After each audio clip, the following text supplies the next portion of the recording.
السلام عليكم ورحمة الله وبركاته. الحمد لله رب العالمين، والصلاة والسلام على رسوله الأمين وعلى آله وصحبه أجمعين، أما بعد فاتقوا الله يا عباد الله. അള്ളാഹു സുബ്ഹാനഹു വതആലയുടെ കൽപ്പനകളും നിരോധനങ്ങളുമെല്ലാം ജീവിതത്തിൻ്റെ പരസ്യ മേഖലകളിൽ കാത്തു സൂക്ഷിക്കുവാൻ കഠിനമായി പരിശ്രമിക്കണമേ എന്ന് സ്വന്തത്തെ മറക്കാതെ നിങ്ങൾ ഓരോരുത്തരെയും ഓർമ്മപ്പെടുത്തുകയാണ്, വസിയത്ത് ചെയ്യുകയാണ്. റബ്ബ് അനുഗ്രഹിക്കുമാറാകട്ടെ. ഈ റമദാനിലൂടെ സ്വർഗപ്രവേശനം ലഭിക്കുന്ന, നരകത്തിൽ നിന്ന് മോചനം ലഭിക്കുന്ന അവൻ്റെ തിരഞ്ഞെടുക്കപ്പെട്ട അടിമകളുടെ കൂട്ടത്തിൽ നമ്മെ ഓരോരുത്തരെയും ഉൾപ്പെടുത്തി അനുഗ്രഹിക്കുമാറാകട്ടെ. സൂറത്തു കഹ്ഫിലെ 19 ആയത്തുകളാണ് നമ്മൾ വിശദീകരിച്ചത്. ഇൻഷാ അല്ലാഹ് 20ാമത്തെ ആയത്താണ് ഇനി ആരംഭിക്കാനുള്ളത്. അഊദു ബില്ലാഹി മിനശ് ശൈത്വാനിർ റജീം. ബിസ്മില്ലാഹിർ റഹ്മാനിർ റഹീം.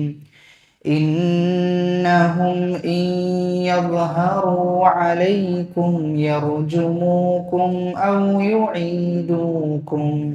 ഔ യുഈദൂക്കും ഫീ മില്ലതിഹിം വലൻ തുഫ്ലിഹൂ ഇദൻ അബദാ.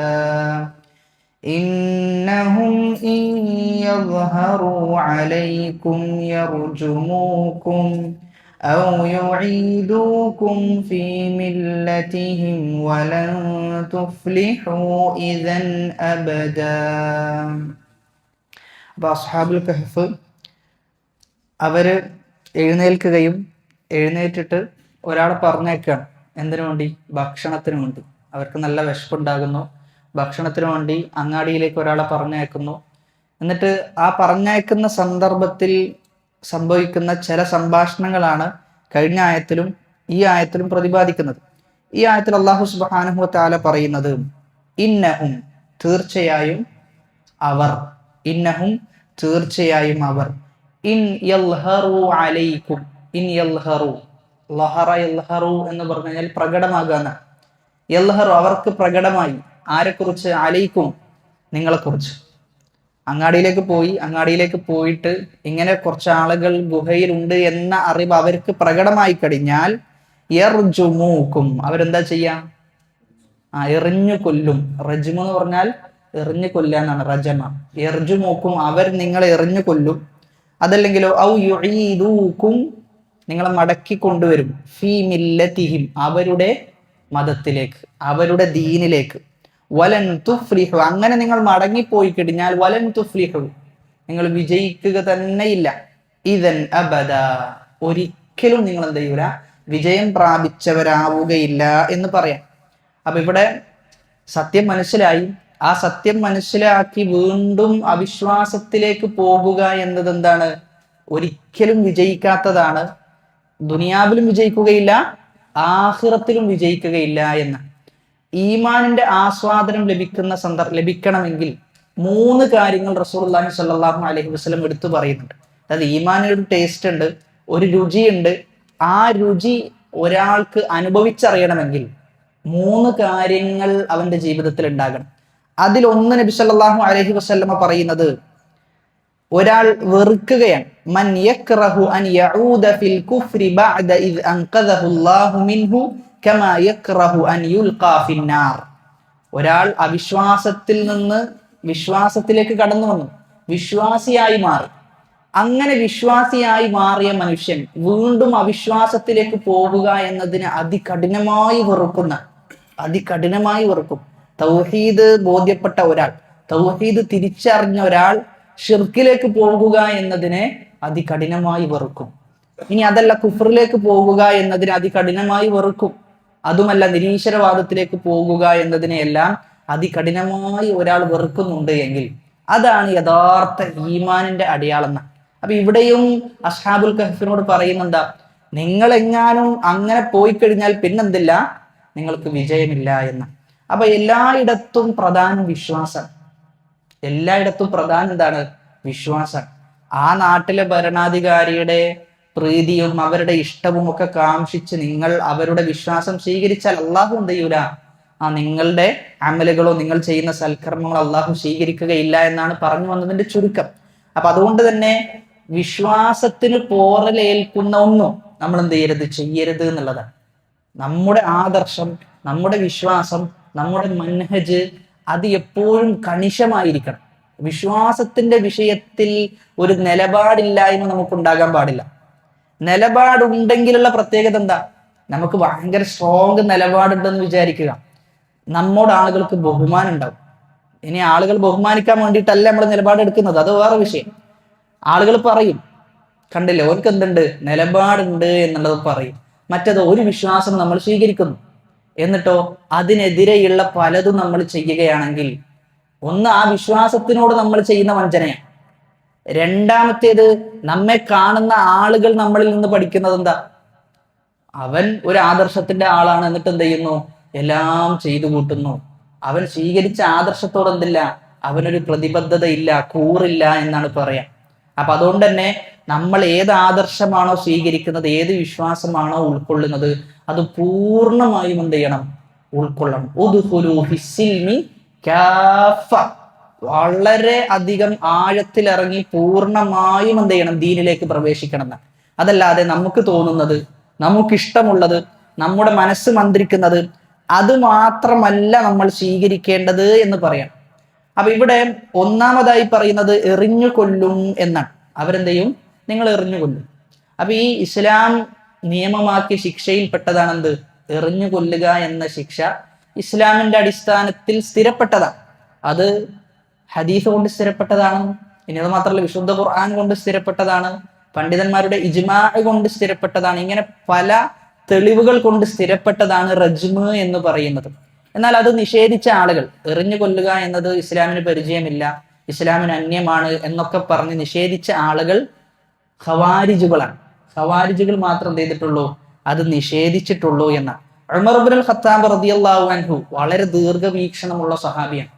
ഉമർ റളിയല്ലാഹു അൻഹു പല കാര്യങ്ങളും മുമ്പേ പ്രവചിക്കുകയും ആ പ്രവചിച്ചതിനനുസരിച്ച് അല്ലാഹു എന്ത് ചെയ്യുന്നുണ്ട്, ആയത്തിറക്കി കൊടുക്കുന്നുണ്ട്. ചില സന്ദർഭത്തിൽ റസൂലുള്ളാഹി സ്വല്ലല്ലാഹു അലൈഹി വസല്ലം ഒരു കാര്യം പറയുന്നു, അബൂബക്കർ സിദ്ദീഖ് റളിയല്ലാഹു അൻഹു ഒരു കാര്യം പറയുന്നു, എന്നാൽ ഉമർ റളിയല്ലാഹു അൻഹു വേറൊരു കാര്യം പറയാം. അള്ളാഹു സത്യപ്പെടുത്തുന്നത് ആരെയാ? ഉമർ ഇബ്നുൽ ഖത്താബ് റളിയല്ലാഹു അൻഹുവിന്റെ തീരുമാനത്തിനാണ് പ്രാധാന്യം കൊടുക്കുന്നത്. പല സന്ദർഭങ്ങളിലും അങ്ങനെ ഉണ്ടായിട്ടുണ്ട്. ഇൽഹാമുള്ള സഹാബിയാണ്, അദ്ദേഹത്തിന് എന്തുണ്ട്, നല്ല ദീർഘവീക്ഷണമുണ്ട്.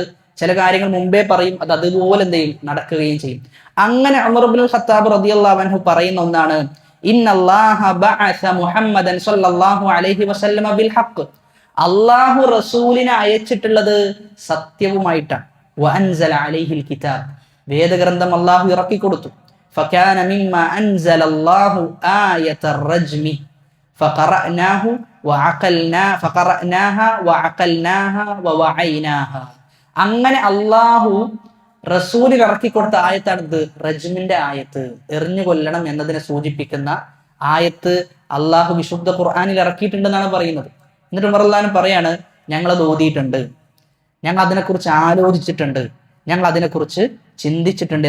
എന്ന് മാത്രമല്ല, നബി സല്ലല്ലാഹു അലൈഹി വസല്ലം കല്ലെറിഞ്ഞു കൊണ്ട് എന്ത് ചെയ്തിട്ടുണ്ട്, എറിഞ്ഞ് കൊന്നിട്ടുണ്ട്, ചില ശിക്ഷകൾ നടപ്പിൽ വരുത്തിയിട്ടുണ്ട്. ഇനി റസൂലുള്ളാഹി സ്വല്ലല്ലാഹു അലൈഹി വസല്ലം മാത്രമല്ല, ഉമർ റളിയല്ലാഹു അൻഹു പറയാണ്, വറജംനാ ബഅദഹു, ഞങ്ങളും അതിനുശേഷം എന്ത് ചെയ്തിട്ടുണ്ട്, റസൂലിന്റെ കാലശേഷം അങ്ങനെയുള്ള ശിക്ഷകൾ ഞങ്ങളും നടപ്പിലാക്കിയിട്ടുണ്ട്. എന്നിട്ട് അദ്ദേഹം പറയാണ്, കുറച്ചു കാലം കഴിഞ്ഞാൽ ചില ആളുകൾ വന്നിട്ട് പറയും, കിതാബിൽ എന്തില്ല, അള്ളാന്റെ ഖുർആനിൽ റജ്മില്ല, എറിഞ്ഞ് ശിക്ഷ നടപ്പിലാക്കുക എന്ന ശിക്ഷ അള്ളാന്റെ ഖുർആനിൽ ഇല്ല എന്ന് ചില ആളുകൾ പറയും.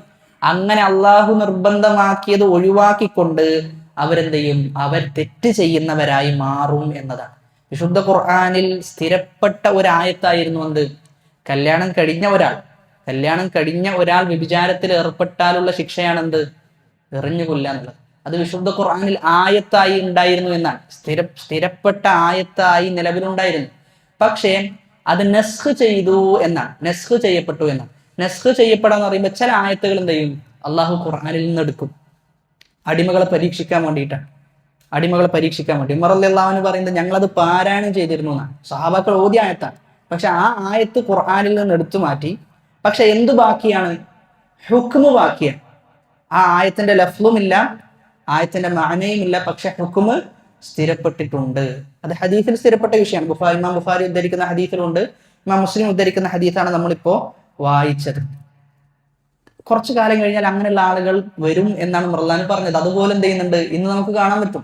ഇന്ന് ചില ആളുകൾ ഇസ്ലാമിനെ വ്യാഖ്യാനിക്കുന്നത് ലിബറലുകളുടെ ഇഷ്ടം പറ്റാൻ വേണ്ടിയിട്ടാണ്. കുറച്ച് ലിബറൽ വാദികളുണ്ട്, അവർ ഇസ്ലാമിനെതിരെ ഒരുപാട് വിമർശനങ്ങൾ ഉന്നയിക്കും. അപ്പൊ സ്വാഭാവികമായിട്ടും ബാലൻസ് ചെയ്യണമെങ്കിൽ എന്ത് ചെയ്യേണ്ടി വരും? ചിലത് നിഷേധിക്കേണ്ടി വരും, ചിലത് വ്യാഖ്യാനിക്കേണ്ടി വരും.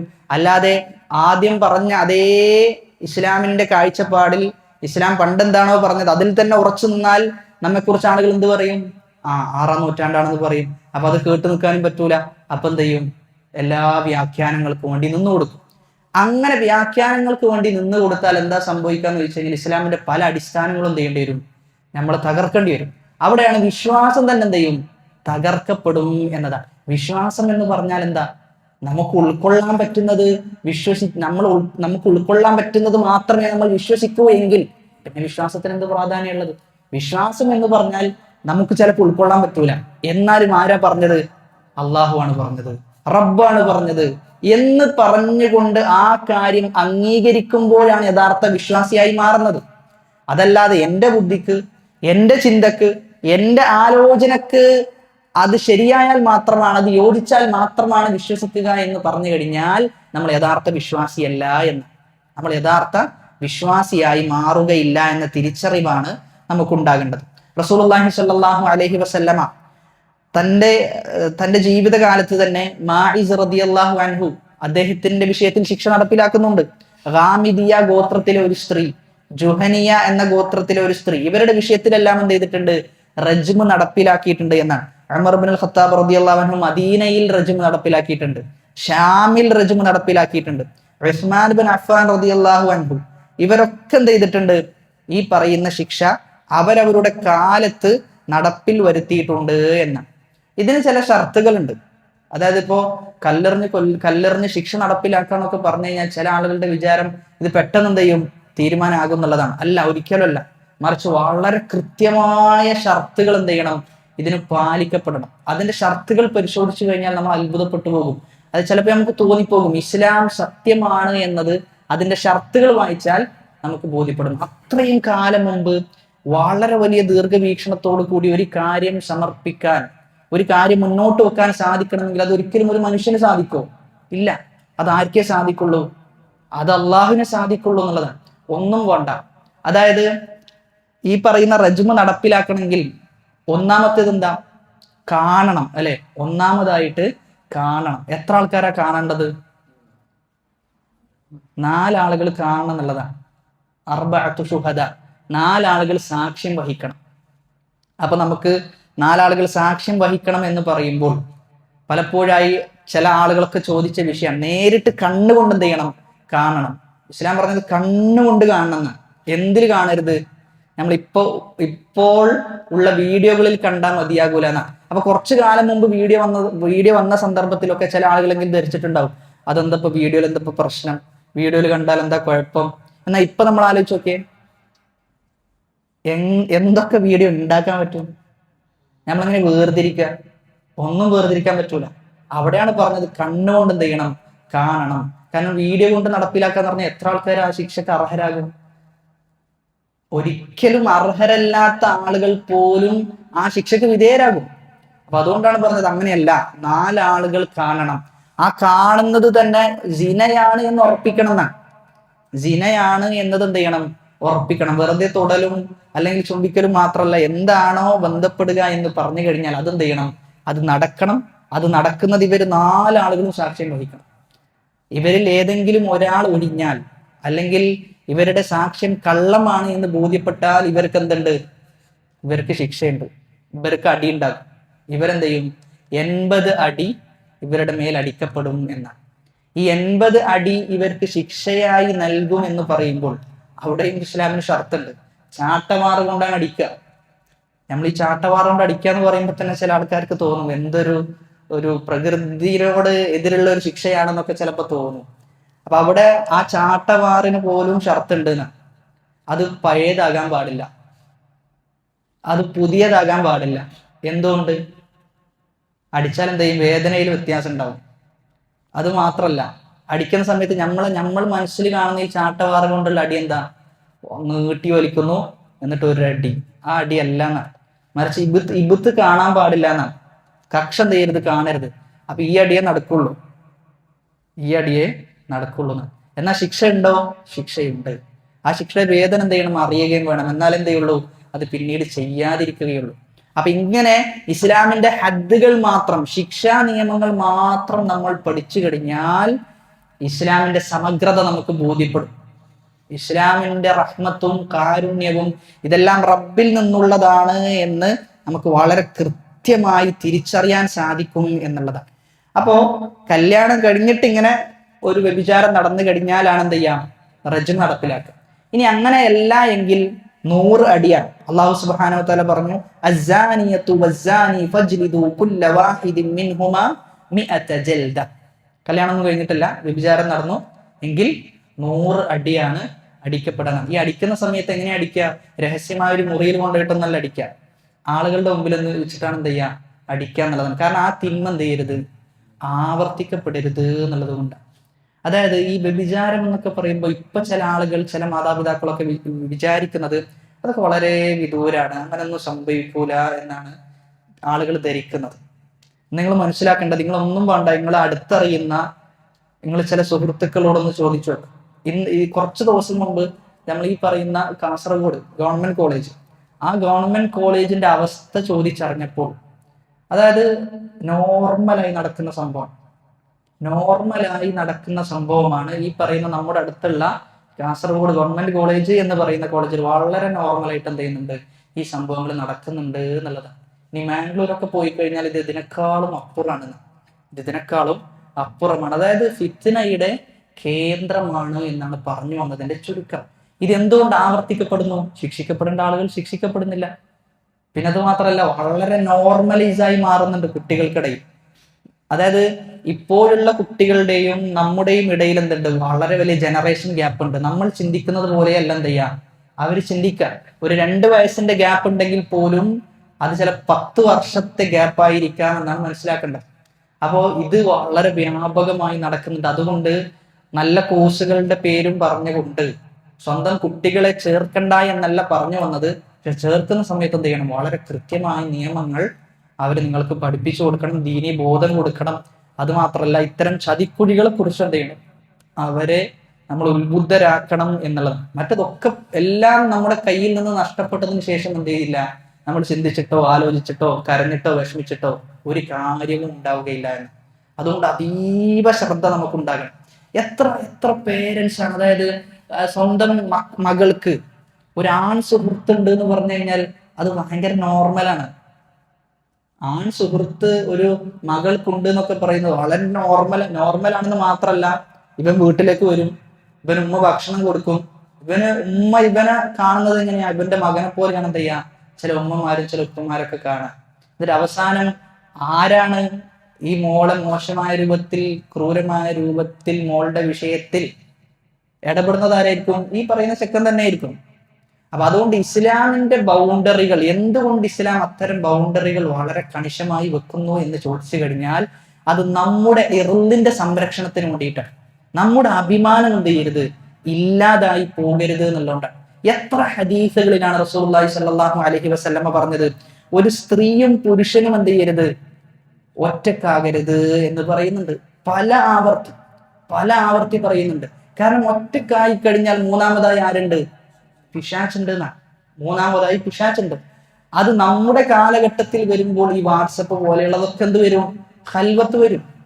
അതിൽ ഒരു ചാറ്റ് ബോക്സിൽ നമ്മളും വേറൊരാളും ഉണ്ട് എങ്കിൽ, അത് അന്യ സ്ത്രീയാണെങ്കിൽ അതെന്താണ്? ഖൽവത്തിലാണ് വരിക എന്നുള്ളതാണ്. കാരണം നമ്മൾ പിടിച്ചെടുത്ത് എന്ത് ചെയ്യൂല? നിൽക്കണം എന്നില്ല. അതുകൊണ്ട് തുടങ്ങാതിരിക്കുക എന്നുള്ളതാണ് ഏറ്റവും നല്ലത്. തുടങ്ങിക്കഴിഞ്ഞാൽ നമ്മൾ കാലെടുത്ത് വെക്കുന്നത് ഫിത്നയിലേക്കാണ്. പിന്നെ അതിൽ നിന്ന് പുറത്തു വരാന്ന് പറഞ്ഞു കഴിഞ്ഞാൽ പ്രയാസമായിരിക്കും. പ്രയാസമാകുന്നു മാത്രമല്ല, നമ്മുടെ സമാധാനം തന്നെ എന്ത് ചെയ്യും? നഷ്ടപ്പെട്ടു പോകും എന്നാണ് നമ്മൾ മനസ്സിലാക്കേണ്ടത്. അപ്പൊ അതുകൊണ്ട് തന്നെ അത്തരം നിയമങ്ങൾ, ഇസ്ലാം പഠിപ്പിക്കുന്ന അത്തരം നിയമങ്ങൾ വളരെ കർശനമായി നമ്മൾ പാലിക്കണം എന്ന് മാത്രമല്ല, നമ്മുടെ മക്കൾ അത് പാലിക്കുന്നുണ്ട് എന്ന ഉറപ്പുകൂടി എന്ത് ചെയ്യണം, നമ്മൾ വരുത്തണം. അതായത് ഒരു ആൺ സുഹൃത്ത് ഇല്ല എന്നത് മകളുള്ള ആളുകൾ അവർ ഉറപ്പുവരുത്തണം. ആണുങ്ങളാണെങ്കിൽ അവർക്ക് ആരും ഉണ്ടാകാൻ പാടില്ല, പെണ്ണുങ്ങളായ സുഹൃത്തുക്കളും ഉണ്ടാകാൻ പാടില്ല എന്നതാണ്. ഇസ്ലാമിനെ സംബന്ധിച്ചിടത്തോളം അത് തന്നെയാണ്. അങ്ങനെയുള്ള ഒന്നും എന്തില്ല, ഇസ്ലാം അങ്ങനെയുള്ള ഒന്ന് പഠിപ്പിക്കുന്നില്ല എന്നാണ് മനസ്സിലാക്കേണ്ടത്. അപ്പൊ അവിടെ തന്നെ ഈ റജ്മിന്റെ വിഷയമൊക്കെ പറയുന്നിടത്ത് തന്നെ നമ്മൾ മനസ്സിലാക്കേണ്ട ഒരു കാര്യം, ശിക്ഷ നടപ്പിലാക്കുമ്പോൾ ആളുകളുടെ മുമ്പിൽ നടപ്പിലാക്കും. അവിടെ അള്ളാഹു പറയുന്നുണ്ട്, അവര് ശിക്ഷ നടപ്പിൽ വരുത്തുന്ന സന്ദർഭത്തിൽ നിങ്ങൾക്കൊരു അലിവ് തോന്നരുത്. നിങ്ങൾക്ക് എന്ത് ചെയ്യരുത്, ഒരു അലിവ് തോന്നരുത്. ശിക്ഷ എന്ത് ചെയ്യണം, നടപ്പിലാക്കുക തന്നെ വേണം. ഒരു അലിവും നിങ്ങൾക്ക് ഉണ്ടാകാൻ പാടില്ല.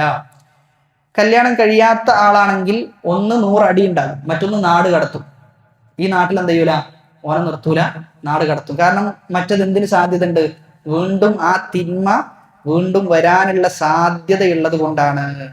അതോടൊപ്പം തന്നെ നമ്മൾ ഒരാളെ ശിക്ഷക്ക് വിധേയമാക്കുമ്പോൾ എല്ലാ ശുബ്ഹത്തുകളും നീങ്ങണം എന്നുള്ളതാണ്. സംശയം ഉണ്ടാകാൻ പാടില്ല, അദ്ദേഹം ചെയ്തിട്ടുണ്ടോ ഇല്ലേ എന്നുള്ള സംശയം ഉണ്ടെങ്കിൽ എന്ത് നടപ്പിൽ വരുത്തൂല, റജ്മ് നടപ്പിൽ വരുത്തൂല. അതുകൊണ്ടാണ് റസൂലുള്ളാഹി സ്വല്ലല്ലാഹു അലൈഹി വസല്ലമ പറയുന്നുണ്ട്, റസൂലിന്റെ അടുക്കലേക്ക് മാഇസ് റളിയല്ലാഹു അൻഹു വന്നുകൊണ്ട് പറയുന്നുണ്ട്, റസൂലെ ഞാൻ വ്യഭിചാരം ചെയ്തിട്ടുണ്ട് പറഞ്ഞ റസൂൽ എന്താ പറഞ്ഞത്, നീ അങ്ങനൊന്നും ചെയ്തിട്ടുണ്ടാവൂല, മറിച്ച് എന്തെങ്കിലും വേറെന്തെങ്കിലും അതിനേക്കാളും താഴെയുള്ളതായിരിക്കും സംഭവിച്ചിട്ടുണ്ടാകുക എന്നുള്ളതാണ് എന്ത് റസൂലുള്ളാഹി സ്വല്ലല്ലാഹു അലൈഹി വസല്ലം സ്ഥിരപ്പെടുത്തുന്നത്. 2 വട്ടം വന്നപ്പോഴും റസൂൽ പറഞ്ഞയച്ചു. എന്നാൽ ഇന്നൊരാൾ അങ്ങനെ വന്ന് പറയണം നമ്മൾ ആക്ഷേപിക്കാൻ വേണ്ടിയിട്ട്? ഒരാൾ പറയണ്ട, പറഞ്ഞു കഴിഞ്ഞാൽ പിന്നെ അതിന്റെ പുകില് നമ്മൾ പറയേണ്ട ആവശ്യമില്ല. ഒരാൾ ഞാൻ അങ്ങനെ ചെയ്തിട്ടുണ്ടെന്ന് പറഞ്ഞാലോ അത് പിന്നെ എത്തേണ്ട അടുത്തേക്കൊക്കെ എന്ത് ചെയ്തിട്ടുണ്ടാകും, എത്തിയിട്ടുണ്ടാകും. പറയാതെ തന്നെ ആരോപണങ്ങളാണ്. ഈ ആരോപണങ്ങൾ പലപ്പോഴും അത് കേട്ടു നിൽക്കുക എന്നതും തിന്മയായി മാറും. ആരോപണങ്ങളുടെ പ്രത്യേകത എന്താണെന്ന് വെച്ച് കഴിഞ്ഞാൽ കേൾക്കാൻ ഭയങ്കര രസമായിരിക്കും. കാരണം വേറൊരുത്തനെ കുറിച്ചാണല്ലോ. അപ്പൊ സ്വാഭാവികമായിട്ട് എന്ത് ചെയ്യും, നമ്മളെ കുറിച്ചല്ല വേറൊരുത്തനെ കുറിച്ചാണ്. അപ്പൊ വേറൊരുത്തന്റെ നെഗറ്റീവ് കേൾക്കുക എന്നുള്ളത് പിശാച് എന്ത് ചെയ്യും, നമ്മൾ ഇങ്ങനെ കേൾക്കാൻ വേണ്ടി പ്രോത്സാഹിപ്പിക്കും. കാരണം അത് എന്തിനാണ്, ഗീബത്തിന്റെ ഗണത്തിലാണ് വരിക. അങ്ങനെയെങ്കിലും നമുക്ക് എന്ത് ചെയ്യാൻ പറ്റും, പിശാചിനെ ആഖിറത്തിനെ തൊട്ട് നമ്മെ പിൻവലിപ്പിക്കാൻ സാധിക്കും. അപ്പൊ അതുകൊണ്ട് തന്നെ മറ്റുള്ള ഒരാളെ കുറിച്ച് നമ്മുടെ ഇടയിൽ സംസാരം വരികയാണെങ്കിൽ അത് സംസാരിക്കേണ്ട, അത് വിട്ടള, അത് നമ്മളെ വിഷയമല്ലല്ലോ എന്ന് പറഞ്ഞിട്ട് എന്ത് ചെയ്യണം, നമ്മൾ മാറി നിൽക്കണം എന്നതാണ്. അല്ല എങ്കിൽ അത് വളരെ വലിയ പ്രയാസം ആഖിറത്തിൽ നമുക്ക് സൃഷ്ടിക്കും. ദുനിയാവിൽ ചിലപ്പോൾ നേരം പോക്കായിരിക്കാം, ആഖിറത്തിൽ നമ്മൾ പ്രയാസപ്പെടുന്ന അവസ്ഥ ഉണ്ടാകും എന്നതാണ്. അതാണ് റജ്മുമായി ബന്ധപ്പെട്ട വിഷയത്തിൽ നമ്മൾ മനസ്സിലാക്കേണ്ട ചില അടിസ്ഥാന പാഠങ്ങൾ. അവിടെ 2 രൂപത്തിലാണ് സ്ഥിരപ്പെടുക. ഒന്ന് 4 സാക്ഷികൾ വന്നിട്ട് പറയണം, അതല്ലെങ്കിൽ സ്വന്തം അംഗീകരിക്കണം. ഞാൻ ചെയ്തിട്ടുണ്ട് എന്ന് പറഞ്ഞിട്ട് സ്വന്തം ഒരാൾ അംഗീകരിച്ചു കഴിഞ്ഞാലും എന്ത് ചെയ്യും, അത് നടപ്പിൽ വരുത്തും എന്നുള്ളതാണ്. ഇനി അതിൽ തന്നെ സാക്ഷ്യം വഹിക്കുന്നിടത്ത് തന്നെ ചില ഷർത്തുകളുണ്ട്. ഒന്ന്, ഈ 4 ആളുകളും സാക്ഷ്യം വഹിക്കേണ്ടത് ഒരു മജ്ലിസിൽ വെച്ചാണ്, ഒരു ഇരുത്തത്തിലാണ് 4 ആളുകളും സാക്ഷ്യം വഹിക്കേണ്ടത്. രണ്ടാമത്തേത് അങ്ങനെ സംഭവിച്ചിട്ടുണ്ട് എന്ന് അവർ ഉറപ്പുവരുത്തണം. മൂന്നാമത്തേത് അവിടെ ഉറപ്പുവരുത്തുന്ന സന്ദർഭത്തിൽ വ്യഭിചാരം തന്നെ, സിന തന്നെ നടന്നിട്ടുണ്ട് എന്ന് ഈ പറയുന്ന 4 ആളുകളും പറയണം. നാലാമത്തേത് ഇവരൊക്കെ പുരുഷന്മാരാകണം എന്നുള്ളതാണ്. അഞ്ചാമത്തേത് കാഴ്ച പരിമിതിയുള്ള ഒരാൾ അതിൽ ഉണ്ടാകാൻ പാടില്ല, നല്ല കാഴ്ച എന്ത് ചെയ്യണം, ഉണ്ടാകണം എന്നുള്ളതാണ്. അപ്പൊ ഈ ഷർത്ത് പാലിക്കപ്പെടാതെയാണ് ഇവർ ഒരാൾക്കെതിരെ ആരോപണം നടത്തുന്നതെങ്കിൽ അതിന്റെ പേരിൽ ഇവരെന്ത് ചെയ്യും, ഇവർക്ക് കുറ്റാരോപണത്തിന്റെ ശിക്ഷ ഇവരുടെ പേരിൽ നടപ്പിലാക്കുന്നുള്ളതാണ്. അപ്പൊ ഇതാണ് 20ാമത്തെ ആയത്തുമായി ബന്ധപ്പെട്ട് നമ്മൾ മനസ്സിലാക്കേണ്ടത്. ഇന്നഹും ഇൻ യൽഹറു അലൈക്കും യർജുമൂക്കും ഔ യുഈദൂക്കും ഫീ മില്ലതിഹിം വലൻ തുഫ്ലിഹു ഇദൻ അബദ. അവിശ്വാസികളായ ആളുകളും അതേപോലെ തന്നെ യഹൂദികളും നസ്രാനികളും എല്ലാം മുസ്ലിമീങ്ങളിൽ നിന്ന് ആഗ്രഹിക്കുന്നത് എന്താ, നമ്മൾ ആരുടെ മതം സ്വീകരിക്കണം, അവരുടെ മതം നമ്മൾ സ്വീകരിക്കണം, അവർ ചെയ്യുന്ന തിന്മകൾ നമ്മൾ എന്ത് ചെയ്യണം എന്നാണ് അവിശ്വാസികളായ ആളുകൾ മുസ്ലിമീങ്ങളിൽ നിന്ന് ആഗ്രഹിക്കുക എന്ന്. കാരണം ഇസ്ലാമിനെ സംബന്ധിച്ചിടത്തോളം നിയമങ്ങൾ വളരെ കൃത്യമാണ്. ആ കൃത്യമായ നിയമങ്ങൾ പാലിച്ചുകൊണ്ടാണ് ഒരാൾ മുന്നോട്ട് പോകുന്നതെങ്കിൽ പല ആളുകൾക്കും നഷ്ടമുണ്ട്. എന്ന് പറയുമ്പോൾ പല വലിയ വൻകിട കമ്പനികൾക്കും എന്ത് ചെയ്യും, അത് നല്ലോണം ബാധിക്കും. കോർപ്പറേറ്റുകൾക്കൊക്കെ എന്ത് ചെയ്യും, നല്ല ഇടിവ് ഉണ്ടാകും ഒരാൾ യഥാർത്ഥ മുസ്ലിമായി ജീവിക്കുകയാണെങ്കിൽ. അപ്പൊ എന്ത് ചെയ്യും? അങ്ങനെ ജീവിക്കാൻ സമ്മതിക്കൂല. പലതും എന്ത് ചെയ്യും? മാറ്റത്തിരുത്തൽ വരുത്തും. അങ്ങനെ എന്ത് ചെയ്യണം? നമ്മൾ അവിശ്വാസികളുടെ മതം സ്വീകരിക്കണം. അവിശ്വാസിയായി മാറാൻ വേണ്ടി എന്ത് ചെയ്യും? ഇവരൊക്കെ എല്ലാ പണിയും എടുക്കുന്നുണ്ടാവും. അതുകൊണ്ട് നമ്മുടെ മനസ്സിൽ നമ്മൾ ഉറപ്പിക്കേണ്ട ഒരു വിഷയം എന്തെന്ന് ചോദിച്ചു കഴിഞ്ഞാൽ, ഒരിക്കലും എന്തെങ്കിലും ഒരു തെറ്റ് ആരുടെയെങ്കിലും ഭാഗത്ത് നിന്ന് നമ്മൾ അനുഭവിക്കേണ്ടി വന്നാൽ പോലും നമ്മൾ എന്തൊഴിവാക്കരുത്? ദീൻ ഒഴിവാക്കുന്ന അവസ്ഥ ഉണ്ടാകരുത്. ചില ആളുകൾ ഇസ്ലാമിനെ ഒഴിവാക്കുന്ന ഈ പറയുന്ന നിരീശ്വരവാദികളുടെ അനുഭവങ്ങളൊക്കെ നമ്മൾ കേട്ട് കഴിഞ്ഞാൽ അവരെന്താ പറയാ? ഏതെങ്കിലും ഒരു വ്യക്തിയിൽ നിന്ന് മോശമായ അനുഭവം ഉണ്ടായിട്ടുണ്ടാകും. ഏതെങ്കിലും ഒരു മുസ്ലിമായ വ്യക്തിയിൽ നിന്ന് അവര് ചെറുപ്പകാലത്തോ അല്ലെങ്കിലോ എന്തെങ്കിലുമൊക്കെ ആയിട്ട് ഒരു മോശമായ അനുഭവം ഉണ്ടാകുന്നു. അതിന്റെ പേരിൽ ഇവരെന്ത് ചെയ്യുന്നു? ഇസ്ലാം ഒഴിവാക്കുന്നു. അപ്പൊ അതിന്റെ പേരിൽ ഇസ്ലാം ഒഴിവാക്കേണ്ടതുണ്ടോ? കിട്ടിയ ഹിദായത്ത് എന്ത് ചെയ്യാണ്? ഏതെങ്കിലും ഒരു ആ വ്യക്തിയുടെ പേര് പറഞ്ഞുകൊണ്ട് ഒഴിവാക്കണം. അപ്പൊ അവിടെ നമ്മൾ മനസ്സിലാക്കേണ്ടത് വെച്ചാൽ ആ ഹിദായത്തിന്റെ പ്രാധാന്യം കൂടെ കുറഞ്ഞു പോയി എന്നുള്ളതാണ്. അപ്പൊ അതുകൊണ്ട് നമ്മൾ എന്ത് നേരിട്ടാലും, എന്ത് പരീക്ഷണങ്ങളും, എന്ത് കുറ്റങ്ങളും, എന്ത് മോശത്തരങ്ങളും ആരിൽ നിന്ന് നേരിട്ടാലും അതൊക്കെ ആ വ്യക്തിയുടെ തെറ്റാണ്.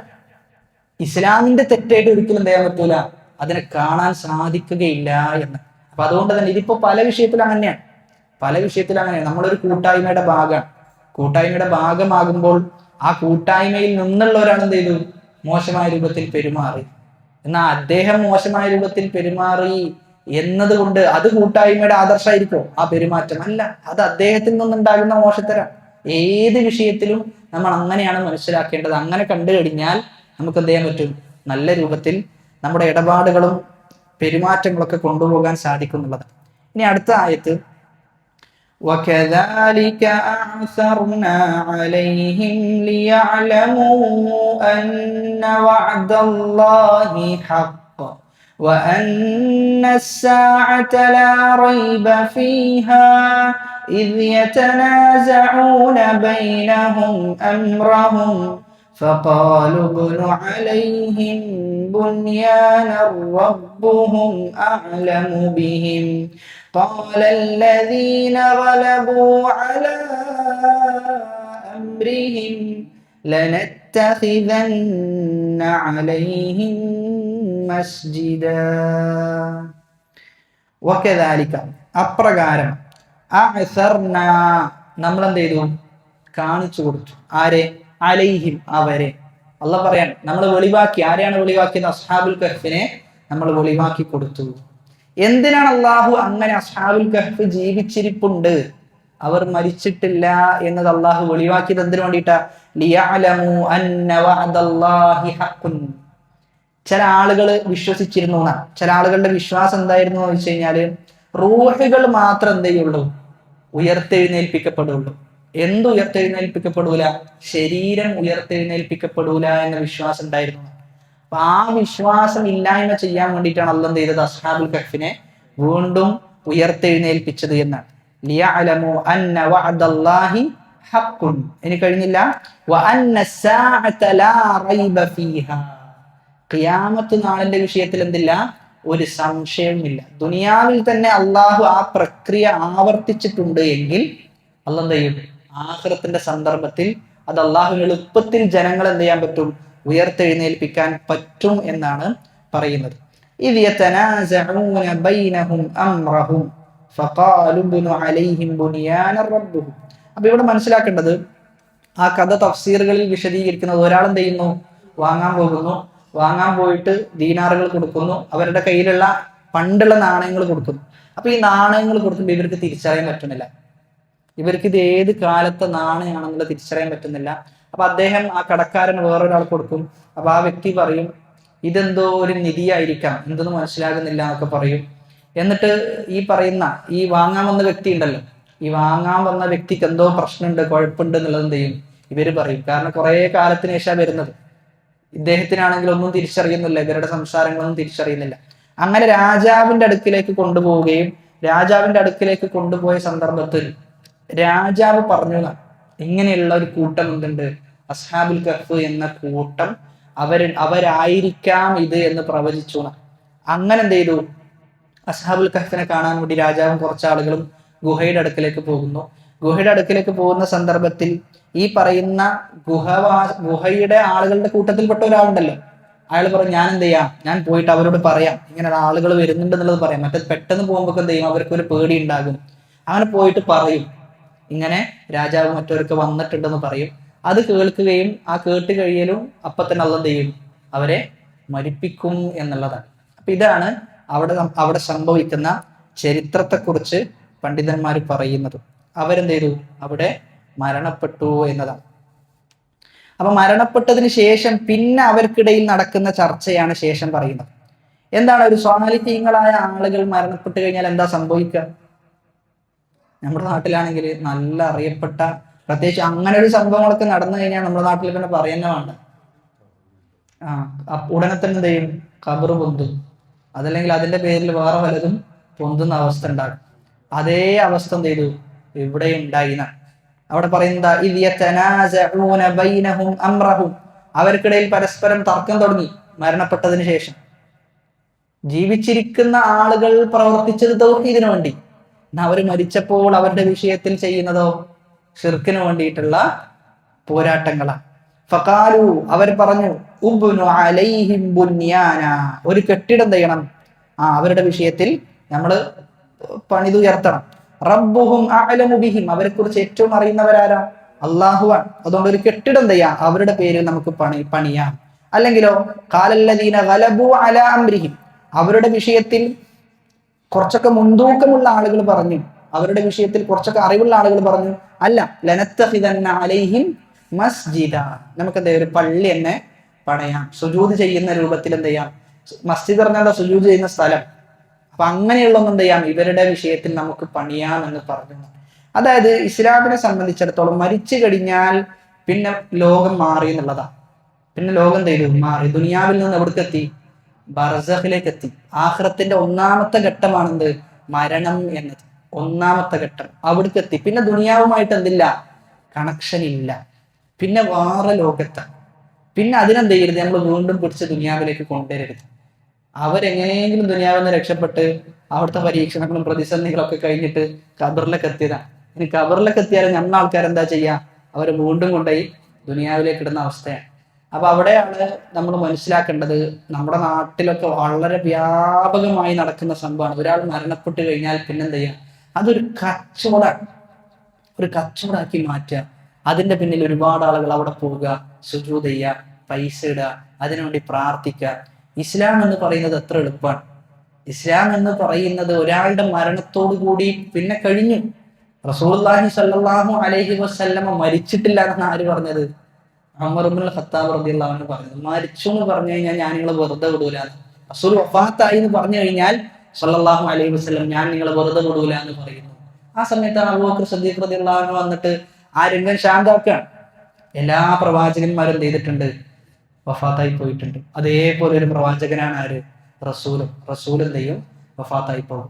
വഫാത്തായി പോകാത്തവൻ ആര് മാത്രമാണ്, അള്ളാഹു മാത്രം. ആ അള്ളാഹിനെയാണ് എന്ത് ചെയ്യേണ്ടത്, നിങ്ങൾ ആരാധിക്കേണ്ടത് എന്ന്. റസൂലിന്റെ വഫാത്തിന്റെ സന്ദർഭത്തിൽ പോലും തൗഹീദാണ് എന്ത് ചെയ്യുന്നത്, ആളുകൾക്ക് പറഞ്ഞു കൊടുക്കുന്നത്. ഉമർ റളിയല്ലാഹു അൻഹുവിന്റെ കാലഘട്ടത്തിൽ ഒരു വരൾച്ച സംഭവിക്കും. വരൾച്ച എന്നൊക്കെ പറഞ്ഞു കഴിഞ്ഞാൽ പ്രത്യേകിച്ചും അവരുടെ ഭൂമിയുടെ കോണ്ടെക്സ്റ്റ് വെച്ച് നോക്കുമ്പോൾ ഭയങ്കര പ്രയാസമായിരിക്കും. വെള്ളം അല്ലെങ്കിൽ കുറവാണ്, ഇനി വരൾച്ചയും കൂടി ആയാലോ നല്ല പ്രയാസപ്പെടും. അങ്ങനെ വരൾച്ച സംഭവിച്ച സന്ദർഭത്തിൽ അന്നവിടെ റസൂലിന്റെ ഖബർ അവിടെ ഉണ്ട്, റസൂലിന്റെ ഖബർ അവിടെ സ്ഥിതി ചെയ്യുന്നുണ്ട്. ഉമർ റളിയല്ലാഹു അൻഹു എന്ത് ചെയ്താൽ മതിയായിരുന്നു, അങ്ങനെയാണെങ്കിൽ ആ ഖബറിന്റെ അടുക്കലേക്ക് പോകുന്നു, റസൂലെ വരൾച്ച സംഭവിച്ചിട്ടുണ്ടെങ്കിൽ എന്തെങ്കിലും ചെയ്തു തരണം എന്ന് പറഞ്ഞാൽ മതിയായിരുന്നു. പക്ഷെ ഉമർ റളിയല്ലാഹു എന്ത് ചെയ്തിട്ടില്ല, അങ്ങനെ ചെയ്തിട്ടില്ല. ഉമർ റളിയല്ലാഹു എന്താ ചെയ്തെന്ന് വെച്ച് കഴിഞ്ഞാൽ, റസൂലിന്റെ കുടുംബക്കാരനുണ്ട്, ആ കുടുംബക്കാരനെ വിളിച്ചിട്ട് എന്ത് ചെയ്തു, നിങ്ങൾ അള്ളാഹിനോട് പ്രാർത്ഥിക്കണം എന്ന് പറഞ്ഞു. ആരോടെ പ്രാർത്ഥിക്കേണ്ടത്, അള്ളാഹിനോട് നിങ്ങൾ പ്രാർത്ഥിക്കണം. എന്തിനു വേണ്ടി, മഴയ്ക്ക് വേണ്ടി നിങ്ങളൊന്ന് പ്രാർത്ഥിക്കണം. കാരണം റസൂലിന്റെ കുടുംബക്കാരനാണ്, ആ പ്രാർത്ഥനയ്ക്ക് എന്ത് കിട്ടും, പെട്ടെന്ന് ഉത്തരം കിട്ടാനുള്ള സാധ്യത ഉള്ളതാണ്. അപ്പൊ അവിടെ റസൂൽ ഉണ്ടായിട്ട് പോലും റസൂലിനോട് ചോദിച്ചിട്ടില്ല എന്നാണ്. നമ്മുടെ നാട്ടിലെ ആളുകളുടെ അവസ്ഥ വെച്ചിട്ട് പറയുകയാണെങ്കിൽ അത് റസൂലിനോടുള്ള അനാദരവായിരിക്കും. എന്നാൽ ഉമർ റളിയല്ലാഹു അൻഹു റസൂലിനോടുള്ള ആദരവാണ് എന്ത് ചെയ്തത്, അവിടെ കാണിച്ചത്. കാരണം റസൂല് പഠിപ്പിക്കാത്തതാണെന്ന് റസൂലുള്ളാഹി സ്വല്ലല്ലാഹു അലൈഹി വസല്ലമ പറയുന്നുണ്ട്, ലഅനല്ലാഹുൽ യഹൂദ വന്നസാറ ഇത്തഖദു ഖുബൂറ അൻബിയാഇഹിം വസാലിഹീഹിം മസാജിദ. യഹൂദികളെയും നസറാനികളെയും അള്ളാഹു ശപിച്ചിരിക്കുന്നു എന്ന്. ശപിക്കുന്നതിന്റെ കാരണം എന്താ? ശാപത്തിന്റെ കാരണം എന്താ? അവരുടെ സ്വാലിഹീങ്ങളുടെയും ഉന്നതന്മാരായ ആളുകളുടെയും ഖബറുകളെ ആരാധനാ കേന്ദ്രങ്ങളാക്കിയെന്ന്. അവിടെ പോയി ആരാധിക്കുക, പ്രാർത്ഥിക്കുക, ദുആകൾ ചെയ്യുക, അങ്ങനെയുള്ള ഒരു അവസ്ഥയാക്കി മാറ്റി എന്നാണ്. അജ്മീറിലൊക്കെ പോയ ആളുകൾ പറയും, അവിടെ എത്തിക്കഴിഞ്ഞാൽ ദീൻ ഇതല്ല എന്നുള്ളത് ബോധ്യപ്പെടുന്ന. കുറച്ചൊക്കെ ചിന്തിക്കുന്ന ഒരാളാണെങ്കിൽ അവിടെ എത്തിക്കഴിഞ്ഞാൽ എന്ത് ബോധ്യപ്പെടും? ഇത് ദീനല്ല എന്നുള്ളത് ബോധ്യപ്പെടുന്ന കുറച്ചൊക്കെ ചിന്തിക്കുന്ന ഒരാളാണ്. കാരണം എല്ലാത്തരം ആളുകളും എന്ത് ചെയ്യും? അവിടെ ഉണ്ടാകും എന്നുള്ളതാണ്. ഒരു ബിസിനസിന്റെ കേന്ദ്രമായിട്ടാണ് നമുക്ക് അവിടെ തോന്നിപ്പോവുക. അതുകൊണ്ട് നമ്മൾ പരമാവധി ജീവിതത്തിൽ ഒരു ഖബറിലേക്കും നമ്മൾ എന്ത് ചെയ്യേണ്ട ആവശ്യമില്ല, പോകേണ്ട ആവശ്യമില്ല. റബ്ബിന്റെ അടുക്കൽ എന്ത് ചെയ്താൽ മതി? കരഞ്ഞ് പ്രാർത്ഥിക്കുന്ന ഒരു സ്വഭാവം നമുക്കുണ്ടായാൽ മതി എന്നുള്ളത്. മറ്റേത് നമ്മുടെ വിശ്വാസം നഷ്ടപ്പെട്ടു പോകുന്നു മാത്രമല്ല, കാലാകാലം നമ്മൾ നരകത്തിൽ എന്ത് ചെയ്യേണ്ടി വരും? കഴിയേണ്ടി വരും എന്നതാണ്. അപ്പൊ അതുകൊണ്ട് തന്നെ അത്തരം ഖബറുകളുമായി ബന്ധപ്പെട്ട് നടക്കുന്ന ആളുകൾ ഉണ്ടെങ്കിൽ അവരോട് നമ്മൾ ആത്മാർത്ഥമായിട്ട് എന്ത് ചെയ്യണം? പറഞ്ഞു കൊടുക്കണം. ഇതെന്തല്ല, ഇതിന് ഇസ്ലാമുമായി യാതൊരു ബന്ധവുമില്ല. ഇതിന് ബന്ധമുള്ളത് യഹൂദികളോടും നസറാനികളോടുമാണ് ഇതിന് ബന്ധമെന്ന് നമ്മൾ അവർക്ക് ബോധ്യപ്പെടുത്തി കൊടുക്കണം എന്നുള്ളത്. ഇനി ഈ ആയത്തിൽ നിന്ന് നമുക്ക് ലഭിക്കുന്ന ഒന്നാമത്തെ പാഠം എന്നുള്ളത് സൂറത്തുൽ ഹജ്ജിലെ 38-ാമത്തെ ആയത്തിൽ അള്ളാഹു പറഞ്ഞു, ഇന്നല്ലാഹ യുദാഫിഉ അനിൽ ലദീന ആമനു. വിശ്വാസികളായ ആളുകളെ അള്ളാഹു സംരക്ഷിക്കുന്ന, അള്ളാഹു പ്രൊട്ടക്ട് ചെയ്യും എന്ന് അള്ളാഹു പറയുന്നുണ്ട്. നമ്മുടെ ഈമാൻ എത്ര കണ്ട് ശക്തമാണോ അത്ര കണ്ട് അള്ളാഹു നമ്മെ സംരക്ഷിക്കും. എന്നാൽ ഈമാനിൽ എത്ര കണ്ട് ദുർബലതയുണ്ടോ അത്ര കണ്ട് സംരക്ഷണം കുറയും എന്ന് ഈ ആയത്തിൽ നിന്ന് നമുക്ക് മനസ്സിലാക്കാൻ സാധിക്കും എന്നാണ്.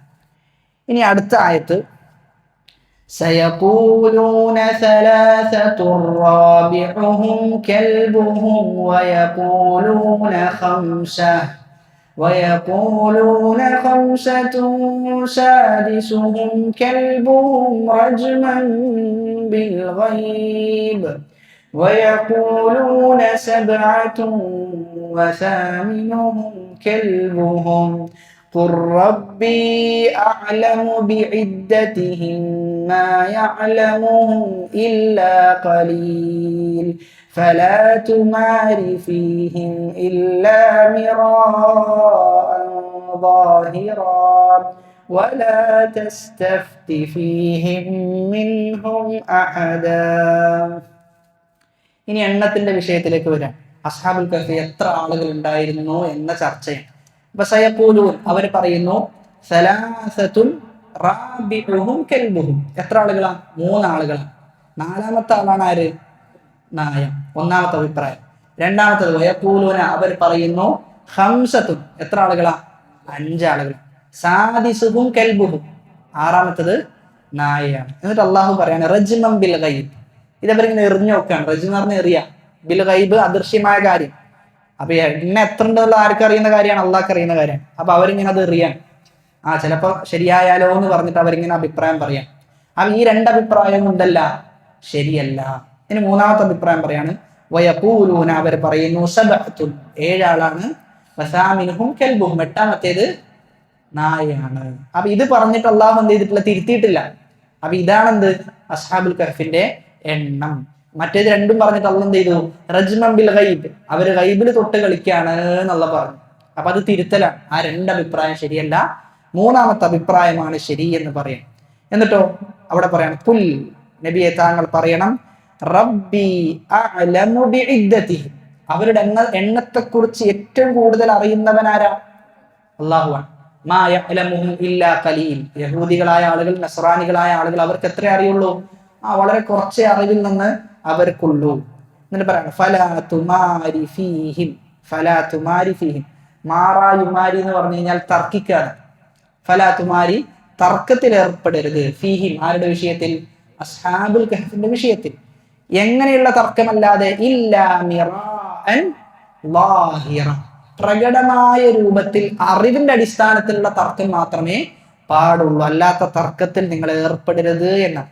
തർക്കത്തെ കുറിച്ച് ഇസ്ലാം പറയുന്നത് ചില അവസ്ഥകൾ നമുക്ക് വരും, തർക്കിക്കേണ്ട ചില അവസ്ഥകൾ വരും. നമ്മുടെ ഭാഗത്തായിരിക്കും ശരി ഉണ്ടാകുക. എന്നാലും എന്ത് ചെയ്യും? ചില ആളുകൾ തർക്കിക്കാൻ വേണ്ടി നിൽക്കുന്ന ആളുകളുണ്ട്. ചില ആളുകൾ സംസാരിച്ച് തുടങ്ങുന്നത് തന്നെ തർക്കത്തിന് വേണ്ടിയിട്ടാണ്. റസൂലുള്ളാഹി സ്വല്ലല്ലാഹു അലൈഹി വസല്ലം പറയുന്നത്, നിങ്ങളുടെ ഭാഗത്താണ് ശരിയെങ്കിലും തർക്കം ഒഴിവാക്കുന്നവർക്ക് സ്വർഗത്തിൽ ഒരു പ്രത്യേക സ്ഥാനമുണ്ട്. തർക്കം ഒഴിവാക്കുന്ന ആളുകൾക്ക്. ഈ തർക്കം ഒഴിവാക്കണമെങ്കിൽ എന്ത് വേണം? വിനയം വേണം. പലപ്പോഴും നമ്മുടെ ഈഗോ എന്ത് ചെയ്യൂല, ചിലപ്പോൾ അതിനെ സമ്മതിക്കൂല. ഞാൻ അങ്ങനെ ചെറുതായി കൊടുക്കാൻ പറ്റൂല, പ്രത്യേകിച്ച് ഓൻ അങ്ങനെ പറഞ്ഞാൽ ഇപ്പൊ നമുക്ക് എന്തായാലും എന്ത് ചെയ്യാൻ പറ്റൂല, താഴ്ന്നു കൊടുക്കാൻ പറ്റൂല എന്ന് പറഞ്ഞിട്ട് നമ്മൾ എന്ത് ചെയ്യും? തർക്കിക്കും. അപ്പൊ അതുകൊണ്ടാണ് റസൂല് പറയുന്നത് തർക്കിക്കരുത്. തർക്കിക്കാതിരുന്നു കഴിഞ്ഞാൽ സ്വർഗമുണ്ട് എന്ന് പറയാനുള്ള കാരണം. എന്നാൽ തർക്കിക്കാതിരിക്കണമെങ്കിൽ കുറച്ചൊക്കെ എന്ത് വേണം? ഈമാൻ വേണം.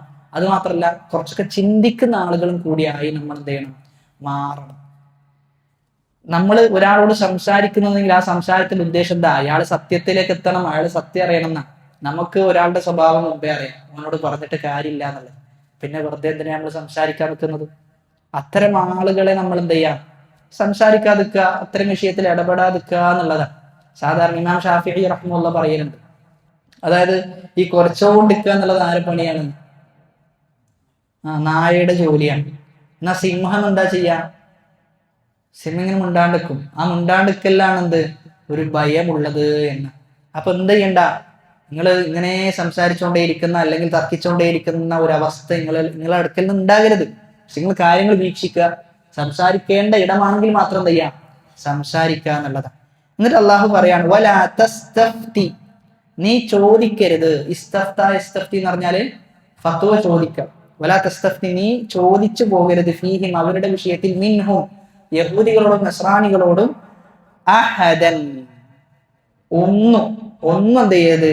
നീ അവരോട് ചോദിക്കരുത് എന്നാണ്. വലാ തസ്തഫ്തി ഫീഹിം മിൻഹും, അവരോട് അഹദൻ, ഒന്നിനെ കുറിച്ചും ചോദിക്കരുത്. കാരണം അവർക്ക് എന്തില്ല? അറിവില്ല. അവര് അറിയാത്ത കാര്യങ്ങൾ പറയുന്ന ആളുകളാണ്. അതുകൊണ്ട് നീ അവരോട് ചോദിക്കണ്ട എന്ന്. അപ്പൊ ഇവിടെ നമ്മൾ മനസ്സിലാക്കേണ്ടത്, ചോദിക്കുന്ന സന്ദർഭത്തിൽ പോലും എന്തുണ്ട്? മര്യാദകളുണ്ട് എന്ന്. അറിവില്ലാത്ത ആളുകളോട് എന്ത് ചെയ്യാൻ പാടില്ല? ചോദിക്കാൻ പാടില്ല. അപ്പൊ ചോദിക്കാൻ പാടില്ല എന്ന് പറയുമ്പോൾ അറിവില്ലാത്ത ഒരാൾ മറുപടി പറയാൻ പാടുണ്ടോ? നീ ഭാവി ഔലയാണ്, എന്തായാലും പറ്റൂല. ചോദിക്കുന്ന സന്ദർഭത്തിൽ അറിവില്ലാത്ത ആളുകളോട് ചോദിക്കാൻ പറ്റൂല. ഒന്ന്, അങ്ങനെയെങ്കിൽ അറിവില്ലാത്ത ആളുകൾ മറുപടി പറയാൻ പാടില്ല എന്നുള്ളത് ഈ ആയത്തിൽ നിന്ന് എന്ത് ചെയ്യും? നമുക്ക് കിട്ടും. ഒരിക്കലും എന്ത് ചെയ്യാൻ പോകരുത്? അവർ മറുപടി പറയാൻ പോകരുത് എന്നാണ്. കാരണം ദീനിന്റെ വിഷയമാണ് അത്. അതിന്റെ ആളുകളാണ് എന്ത് ചെയ്യേണ്ടത്? കൈകാര്യം ചെയ്യേണ്ടത്. അതിനർത്ഥം എന്തു നമ്മൾ പറയണ്ടെന്നല്ല, മറിച്ച് നമുക്ക് അറിയുന്ന വളരെ കൃത്യമായി ബോധ്യമുള്ള വിഷയം എന്ത് ചെയ്യാം? നമുക്ക് പറയാം. അല്ലാത്ത വിഷയത്തിൽ എന്ത് ചെയ്യരുത്? നമ്മൾ പോയി ഇടപെടരുത്. അത് നമ്മുടെ ഈമാനിനെ എന്ത് ചെയ്യും? ബാധിക്കും. എത്ര ചെറിയ വിഷയമാണെങ്കിലും അറിയില്ലേ എങ്കിൽ അറിയില്ല എന്ന് എന്ത് ചെയ്യാം? പറയാം. അതാണ് യഥാർത്ഥ അറിവിന്റെ ആളുകളുടെ അടയാളം. മറ്റേത് നമ്മൾ എന്തിനാണ്, നമുക്ക് അറിയുന്നുണ്ട് എന്ന് ഒരാൾക്ക് അറിഞ്ഞിട്ട് നമുക്ക് എന്ത് കിട്ടാനുള്ളത്? നമുക്ക് എന്താണ് അതിൽ നിന്ന് ലഭിക്കാനുള്ളത്? ഒന്ന്, അള്ളാന്റെ കോപം എന്ത് ചെയ്യും? നമുക്ക് ലഭിക്കും. മറ്റൊന്ന്, നമുക്ക് അറിവുണ്ടെന്ന് വിചാരിച്ചു കഴിഞ്ഞാൽ അള്ളാന്റെ കോപം നമുക്ക് ലഭിക്കും എന്നുള്ളതാണ്. മറ്റൊന്ന്, അലി ഇബ്നു അബീ ത്വാലിബ് റളിയല്ലാഹു അൻഹു പറയുന്ന വളരെ ചിന്തനീയമായ ഒരു വാചകമുണ്ട്. അലി റളിയല്ലാഹു അൻഹു പറയുന്നത്, അറിവിന്റെ ശ്രേഷ്ഠതയിൽപ്പെട്ടതാണ് ഒന്നും അറിയാത്ത ആളുകൾ പോലും എനിക്ക് അറിയില്ല എന്ന് പറയില്ല. ഒന്നും അറിയാത്ത ആളുകൾ പോലും അറിയില്ല എന്ന് പറയാൻ അവർക്കൊരു മടി ഉണ്ടാകുന്ന. നിങ്ങളെന്നൊന്ന് ആലോചിച്ച് നോക്കി, നിങ്ങൾ ഒരാളെ കുറിച്ച് നിനക്കൊന്നും അറിയില്ല എന്ന് നിങ്ങൾ ഒരു സ്റ്റേറ്റ്മെന്റ് ആയി ഒരാളെ കുറിച്ച് പറഞ്ഞു കഴിഞ്ഞാൽ, നിങ്ങൾ പറഞ്ഞ സ്റ്റേറ്റ്മെന്റ് സത്യമാണെങ്കിൽ പോലും ആ ആൾ അംഗീകരിക്കും? ആ ആള് ഒരിക്കലും അംഗീകരിക്കൂല. അതാണ് അറിവിന്റെ ശ്രേഷ്ഠത എന്ന്. അപ്പൊ ഇസ്ലാമിൽ മുഫ്തിക്കും മര്യാദകളുണ്ട്, ഫത്വ കൊടുക്കുന്ന ആളുകൾക്കും മര്യാദ ഉണ്ട്, മുസ്തഫ്തിക്കും എന്തുണ്ട്? മര്യാദ ഉണ്ട്. ചോദിക്കുന്ന ആളുകൾക്കും മര്യാദ ഉണ്ട്. സലാം പറഞ്ഞ് കാര്യങ്ങൾ അത് അറിയാൻ വേണ്ടിയിട്ടുള്ള ചോദ്യമായിരിക്കണം. എന്തല്ല, ചില ആളുകൾ ചോദിക്കുന്ന അറിയാൻ വേണ്ടിയിട്ടല്ല, കൊടുക്കാൻ വേണ്ടിയിട്ടാണ് എന്ത് ചെയ്യാ ചില ആളുകൾ ചോദിക്കുക. അങ്ങനെ എന്ത് ചെയ്യരുത്? ചോദിക്കരുത് എന്നുള്ളത്. നമുക്ക് അറിവ് ലഭിക്കണം എന്ന ഉദ്ദേശത്തിൽ ചോദിക്കണം. ഇനി ചില ആളുകളുണ്ട്, മറ്റു പലയിടത്തുനിന്നും കാര്യങ്ങളൊക്കെ കേട്ടിട്ടുണ്ടാവും, എന്നിട്ട് എന്ത് ചെയ്യും? ചോദ്യം പകുതി ചോദിക്കും, അപ്പൊ ഉത്തരം പറയും, എന്നാ ഇങ്ങനെ പറഞ്ഞിട്ടുണ്ടല്ലോ ഇവിടെ എന്ത് ചെയ്യും? പിന്നെ പറയും. അതൊക്കെ ആദ്യം തന്നെ എന്ത് ചെയ്യണം? ചോദ്യത്തിൽ ഉൾപ്പെടുത്തിയിട്ട് നമ്മൾ ചോദിക്കണം. മറ്റൊന്നും നമ്മൾ പകുതി ചോദിക്കുന്നു, എന്നിട്ട് ഉത്തരം പറയുമ്പോൾ പറയുന്നത് അങ്ങനെയല്ല, ഇങ്ങനെ വേറൊരാൾ പറയുന്നുണ്ടല്ലോ, ഇങ്ങനെ വേറൊരാൾ പറയുന്നുണ്ട്, അതൊക്കെ ഉൾപ്പെടുത്തിയിട്ട് എന്ത് ചെയ്യാം? ചോദ്യം ചോദിക്കാന്നതാണ്. അപ്പൊ ചോദ്യത്തിന്റെ പിന്നിൽ എപ്പോഴും ഇഖ്ലാസ് ആയിരിക്കണം നമുക്കുണ്ടാകുന്നത്. അത് ഉത്തരം കിട്ടിക്കഴിഞ്ഞാൽ അമല് ചെയ്യണം എന്നതാണ് ലക്ഷ്യം. അല്ലാതെ വെറും ചോദ്യം ചോദിക്കുക, ഉത്തരം പറയാ എന്നുള്ളതല്ല എന്ത് ചോദ്യം ചോദിക്കുന്നതിന്റെ ഇസ്ലാമികപരമായ മാനം. ഒരു ചോദ്യോത്തര സെഷൻ വെച്ച് നോക്കിയേ, ചോദ്യം ചോദിക്കാൻ ഒരുപാട് ആളുകളുണ്ട്, ചോദ്യം ചോദിക്കാൻ ആളുകൾ ഇഷ്ടം പോലെ ഉണ്ടാവും. ഇനി ആ ചോദ്യത്തിനനുസരിച്ച് പ്രവർത്തിക്കാൻ ആളുകൾ എത്ര ഉണ്ടാവുള്ളൂ? വളരെ കുറച്ച് ആളുകളെ ഉണ്ടാവും. ഇനി ചോദിക്കുന്ന ആൾ തന്നെ ചോദിക്കുന്ന എന്തിനു വേണ്ടിയിട്ടായിരിക്കും? അമൽ ചെയ്യാൻ വേണ്ടിയിട്ടൊന്നും ആയിരിക്കൂല. ചിലപ്പോ ബാക്കി സദസ്യര് വേറൊരിടത്തുണ്ടാവും, ഇവനെ കൊള്ളിക്കാൻ വേണ്ടിയിട്ടായിരിക്കും എന്ത് ചെയ്യുക, ചോദിക്കുക. അങ്ങനെ കുറച്ച് ആളുകളുണ്ട്. അതും എന്ത് ചെയ്യരുത്, നമ്മൾ ചെയ്യരുത് എന്നുള്ളതാണ്. ചില ആളുകൾ ഈ ഖുതുബയിലേക്കൊക്കെ നമ്മൾ കയറുന്നതിന് മുമ്പ് ചില ആളുകൾ വന്നിട്ട് പറയും, ഇന്ന വിഷയം പറയണട്ടോ മൗലവിന്നൊക്കെ വന്നിട്ട് ഇങ്ങനെ പറയും. ചിലപ്പോൾ ഈ ഇന്ന വിഷയം പറയണമെന്ന് പറയുന്നതിന് വേണ്ടിയിട്ടാ, ഇയാൾക്ക് പറ്റാത്ത ഒരാളെന്തുണ്ട് ആ സദസ്സിലുണ്ടാവും. അപ്പൊ അയാൾക്ക് കൊള്ളിക്കാൻ വേണ്ടിയിട്ടായിരിക്കും എന്ത് ചെയ്യാ, പറയാ. അത് പറഞ്ഞു കഴിഞ്ഞാലോ ഇയാള് ചിലപ്പോൾ വന്നിട്ട് നമ്മളോട് ചോദിക്കും, അല്ല മൗലവി നിങ്ങൾ ഇന്ന വിഷയം പറയാനുള്ള കാരണം എന്താന്ന് ഇയാൾ വന്നിട്ട് എന്ത് ചെയ്യും, ചിലപ്പോൾ ചോദിക്കും. അപ്പൊ അങ്ങനെയുള്ള ആളുകളുണ്ട്, നമുക്ക് അനുഭവം ഉള്ളതുകൊണ്ട് പറയാം. അപ്പൊ നിങ്ങൾ അങ്ങനെ എന്ത് ചെയ്യരുത്, ചെയ്യരുത്. നമുക്ക് എപ്പോഴും നിഷ്കളങ്കത ഉണ്ടാകണം, ആളുകൾ സത്യം സ്വീകരിക്കണം എന്നൊരവസ്ഥയാണ് നമുക്ക് ഉണ്ടാകേണ്ടത്. അല്ലാതെ പരസ്പരം പോരടിക്കുക, മറ്റവർക്ക് എന്തെങ്കിലും കൊടുക്കാനുണ്ടെങ്കിൽ അത് ഖുതുബയിലൂടെ കൊടുക്കുക, എന്നിട്ട് ആ ഖുതുബ കേൾക്കുമ്പോൾ അതിന് നമ്മളിങ്ങനെ നിർവൃതിയാടി അതിലിങ്ങനെ സന്തോഷിച്ചിരിക്കുക, അതൊന്നും അത്ര നല്ലൊരു സ്വഭാവത്തിൽ പെട്ടതല്ല എന്ന ബോധ്യം നമുക്കുണ്ടാവുക. ഇൻഷാ അല്ലാഹ് ബാക്കി നമുക്ക് അടുത്ത ക്ലാസ്സിലെടുക്കാം. അടുത്ത ആയത്ത് ജസ്റ്റ് നമ്മൾ ഓതി വെക്കാം. ولا تقولن لشيء إني فاعل ذلك غدا ولا تقولن لشيء, ഒരു കാര്യത്തിലും നീ പറഞ്ഞു പോകരുത്, ഇന്നി ഫാഇലുൻ ദാലിക്, ഞാനത് ചെയ്യും, എപ്പോൾ, ഗദൻ, നാളെ അത് ചെയ്യുമെന്ന് നീ ഒരിക്കലും പറയരുത്. എങ്ങനെയല്ലാതെ, ഇല്ല അൻ യശാ അല്ലാഹ്, ഇൻഷാ അല്ലാഹ് എന്ന് പറഞ്ഞുകൊണ്ടല്ലാതെ. അപ്പൊ ഇൻഷാ അല്ലാഹ് എന്ന് പറയാതെ കാര്യങ്ങൾ പറഞ്ഞു കഴിഞ്ഞാലുള്ള ഭവിഷ്യത്തുകൾ എന്തൊക്കെ എന്നുള്ളത് ഇൻഷാ അല്ലാഹ് അടുത്ത ക്ലാസ്സിൽ ചില ചരിത്ര സംഭവങ്ങളൊക്കെ വെച്ചിട്ട് നമുക്ക് വിശദീകരിക്കാം. അല്ലാഹു സുബ്ഹാനഹു വ തആല കാര്യങ്ങൾ കൃത്യമായി മനസ്സിലാക്കുവാനും ജീവിതത്തിൽ പ്രാവർത്തികമാക്കുവാനുമുള്ള തൗഫീഖ് നമുക്ക് ഏവർക്കും പ്രദാനം ചെയ്യുമാറാകട്ടെ. റമദാനിൽ വന്ന നമ്മുടെ വീഴ്ചകൾ അത് എത്ര ചെറുതാണെങ്കിലും വലുതാണെങ്കിലും അള്ളാഹു നമുക്ക് പൂർണ്ണമായി പുറത്ത് മാപ്പാക്കി നൽകുമാറാകട്ടെ. ലൈലത്തുൽ ഖദ്ർ ലഭിച്ച അവന്റെ ഉന്നതന്മാരായ അടിമകളുടെ കൂട്ടത്തിൽ നമ്മെ ഉൾപ്പെടുത്തുമാറാകട്ടെ. ഈ റമദാൻ വളരെ ആരോഗ്യത്തോടു കൂടി പൂർത്തീകരിക്കുവാനും വരാനിരിക്കുന്ന റമദാൻ ആരോഗ്യത്തോടു കൂടി വരവേൽക്കുവാനുമുള്ള തൗഫീഖ് അല്ലാഹു നമുക്ക് ഏവർക്കും പ്രദാനം ചെയ്യുമാറാകട്ടെ. വാഖിറു ദഅവാനാ അൽഹംദുലില്ലാഹി റബ്ബിൽ ആലമീൻ. വസ്സലാമു അലൈക്കും വറഹ്മത്തുള്ളാഹി വബറകാതുഹു. സുബ്ഹാനല്ലാഹി വബിഹംദിഹി അഷ്ഹദു അൻ ലാ ഇലാഹ ഇല്ല അൻത അസ്തഗ്ഫിറുക വഅതൂബു ഇലൈക്.